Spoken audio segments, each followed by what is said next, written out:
पास तो लफ्ज़ नहीं है। अल्लाह अकबर। जल्दी से जो है वो आंखों से पट्टी खोलते हैं तो देखते हैं कि मंजर बदला हुआ है। बेटा समझ के जिसको ज़बह किया वो तो दुम्बा था, और इस्माईल अलैहिस्सलाम पास खड़े मुस्करा रहे हैं, और पास हज़रत जिब्रील अमीन भी खड़े हैं। ये इस बात का अमली सबूत है, ये वो दुम्बा लेके आए। तो बेसाख्ता जनाब इब्राहीम अलैहिस्सलाम की ज़ुबान पर जो लफ्ज़ आया वो ये था, अल्लाह अकबर, अल्लाह अकबर।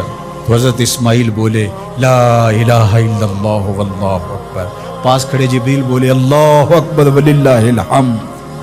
अल्लाह ने कहा, ए इब्राहीम, तुम्हारी कुर्बानी की सुन्नत को भी क़यामत तक जारी रखेंगे, तुम्हारी ज़ुबानों से निकले हुए जुमले भी मरने नहीं। वनादैनाहु या इब्राहीम कद सद्दक़्ता रोया इन्ना कज़ालिका नज्ज़िल मुहसिनीन। इस हाल में हमने नदा दी, इब्राहीम तूने वाकई ख्वाब पूरा कर दिखाया। इन्ना हाज़ा लहुवल बलाउल मुबीन। अल्लाह फरमाता है ये बहुत बड़ा इम्तिहान था, ये छोटा इम्तिहान नहीं था। और फिर मेरा रब हो के क्या कहता है, सलामुन अला इब्राहीम, इब्राहीम तेरे ऊपर सलामतियाँ नाज़िल। अल्लाह अकबर। परसों भी मैं किसी मंडी के करीब से गुजरा, कहते हैं इस इलाके की सबसे बड़ी मंडी है। तो हज़ारों जानवर, हुजूम मोहब्बत, और सड़कों पर, गलियों में, बाज़ारों में कोई यहाँ गाय लेके जा रहा है, कोई बैल, कोई ऊँट उठा के लेके जा रहा है।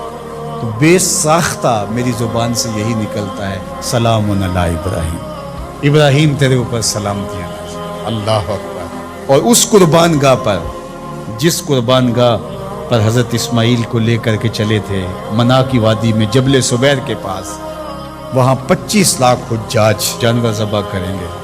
तो मना की वादी इस गूंज से मुनव्वर होगी, आवाज़ आ रही होगी, सलामुन अला इब्राहीम, इब्राहीम तेरे ऊपर सलामती। इब्राहीम अलैहिस्सलाम ने छोटा काम नहीं किया, बहुत बड़ा काम किया, लेकिन मेरे रब ने भी फिर जो एजाज़ दिया, जो तकरीम दिया। अर्ज़ की गई, या रसूलल्लाह ये कुर्बानियाँ क्या हैं? फरमाया तुम्हारे बाप इब्राहीम की सुन्नत है। क़यामत तक वो नक्शा हमारी आंखों के सामने रहेगा और लोग अपने कीमती मता को इस तरह कुर्बान करते रहेंगे। हमारे एक बुजुर्ग फरमाया करते थे कि हर बंदे का कोई ना कोई इस्माईल होता है। जब तक वो अपने इस्माईल की गर्दन पर छुरी नहीं रखता, रब का कुर्ब नसीब नहीं होता। तो अपनी अजीज़ तरीन मता अल्लाह की राह में कुर्बान करने का मौका आ जाए, वो जान हो, वो औलाद हो, वो माल हो, वो मनसब हो, जब हालात तकाज़ा करें और आपको लगे कि मेरे मालिक का मुझसे ये तकाज़ा है, तो राह खुदा के अंदर कुर्बान करने का जब ये जज्बा इस लेवल तक पहुँच जाए, तो फिर आप इस नूर से माला माल होते हैं, इस फैज़ से फैज़ याब होते हैं। हमारे लिए ये वाक़यात इसलिए रखे, हम तो छोटे छोटे इम्तिहानों से डर जाते हैं, हमें बड़े इम्तिहान भी देने पड़े तो हमारे बड़ों की सीरत यह है कि हम कुशादा दिली के साथ, खुश दिली के साथ उन इम्तिहानों से गुजरें, फिर हमारे रब की रहमतें और करम नवाजियाँ हमारे शामिल हाल होंगी। तो पहला हक कुरान मजीद का, इस पर ईमान लाना है, और उसके तकाज़ों समेत ईमान लाने से दुनिया आखिरत की बरकतें नसीब होती हैं। और कुरान मजीद के साथ जो बातनी ताल्लुक़ है, जब वो मजबूत होता है तो फिर इसके सिले में कुर्ब इलाही की दौलत नसीब होती है। जब इसके साथ तयक्कुन पैदा हो जाता है, ये तयक्कुन ही मन में रोशनियाँ पैदा कर देता है। दूसरा हक इस किताब का ये है कि इसको सेहते लफ्ज़ी के साथ तिलावत किया जाए। कुरान मजीद की तिलावत मन के रोग मिटाती है, मन के मैल गवा देती है, अंदर की सुथराई का सामान होता है। इकबाल कहता है, तू ना दानी के सोजे किराते तू दिगर गूं कर तकदीरे उमर। मेरी बहन तू नहीं जानती, जब तू बहन होके कुरान पढ़े तो उमर की तकदीर बदलती, और जब तू माँ होके कुरान पढ़े बेटा नेज़े की नोक पे कुरान सुनाता है। तो ये कुरान मन में सवेरे, मन में रोशनियाँ उतारता है। उधर कुरान पढ़ा जा रहा था, उधर उमर के दिल के मैल धुल रहे थे। तो तिलावत मन के रोग मिटाती है, मन के मैल दूर कर देती है, और तिलावत करने वाला राहतों के एक जहान में आबाद हो जाता है। इसीलिए मेरे हुजूर ने फरमाया, उतलुल कुरान वबकू, कुरान पढ़ा करो और कुरान पढ़ते हुए रोया करो। फ़इल्लम तबकू फतबाकू, अगर रोना ना आए तो रोने की कोशिश किया करो। हजरत दाता साहब से पूछा गया, हजरत अगर रोने की कोशिश करें फिर भी रोना ना आए, फरमाया फिर मुकद्दर पे रोया करो। इतने संग दिल हो गए हो, तुम्हारी आंखें आंसुओं का खिराज नहीं देती। तो इस कुरान की तिलावत से من ستھرا ہوتا ہے، من پاک ہوتا ہے. جب تک نہ ہو تیرے دل پہ نزول کتاب، گرا کشا ہے نہ راضی نہ کشاف. دل پہ جب اترے، جب یہ محسوس کرے. دیکھو حضور کی وساطت سے رب نے مخاطبہ کیا ہے. جب رب کہتا ہے یا ایھا الذین آمنوا، تو مخاطب کون ہوتے ہیں؟ ذرا غور تو کیجیے.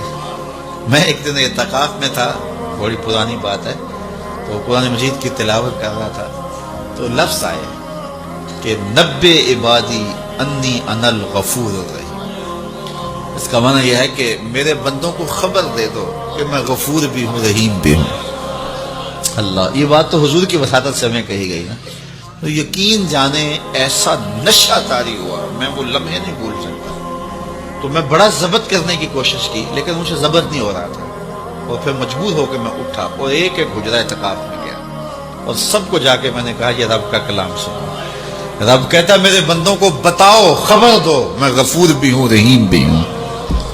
تو یہ قرآن کی تلاوت کے مزے ہوتے ہیں. تیسرا حق قرآن مجید کا ہمارے ذمے، اس کو مفاہیم و مطالب کے ساتھ سمجھنے کی کوشش کرنا کہ یہ قرآن ہمیں کیا کہہ رہا ہے.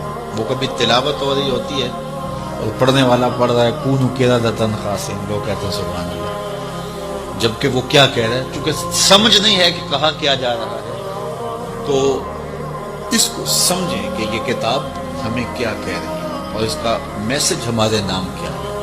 حضور کی وساطت سے ہمارے نام یہ رب کا پیغام. آپ کے نام کوئی کسی امبیسی سے خط آئے اور وہ آپ کی زبان میں نہ ہو اور آپ اس زبان کو جانتے نہ ہو، تو کیا اس کو چوم کے رکھ دیں گے یا اتنی دیر تک مطمئن نہیں ہوں گے جب تک اس کے مندرجات معلوم نہیں کر گے؟ آپ کہیں گے کوئی خیر کی خبر ہے، کوئی دکھ کی خبر ہے، کیا بات ہے، میں اس کو دیکھنا چاہتا ہوں کہ مجھے انہوں نے لکھا ہے تو کیا لکھا ہے، میرے نام پیغام کیا ہے. تو جس زبان کو آپ نہیں جانتے وہ خط آپ کے نام آتا ہے، تو اتنی دیر تک آپ مطمئن نہیں ہوتے جب تک آپ اس کو جو ہے وہ ایسے شخص کے پاس نہیں لے جاتے جو اس زبان سے آشنا ہوتا ہے. تو یہ رب کا خط ہے، حضور کی معرفت. تو یہ پڑھے نا ہمارے رب نے ہمیں کیا پیغام دیا ہے. اور پھر جب اس کی تلاوت کریں گے اور اس کے مفاہیم کو سمجھنے کی کوشش کریں گے تو یہ قرآن فیض دیتا ہے.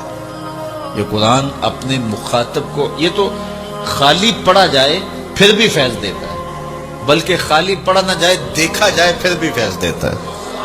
اس کو دیکھ بھی لیا جائے، اس کے سننے سے فیض ملتا ہے، اس کے پڑھنے سے فیض ملتا ہے، اس کے دیکھنے سے فیض ملتا ہے، اس کے سمجھنے سے فیض ملتا ہے، اس کا درس دینے سے فیض ملتا ہے، اس کا درس لینے سے فیض ملتا ہے.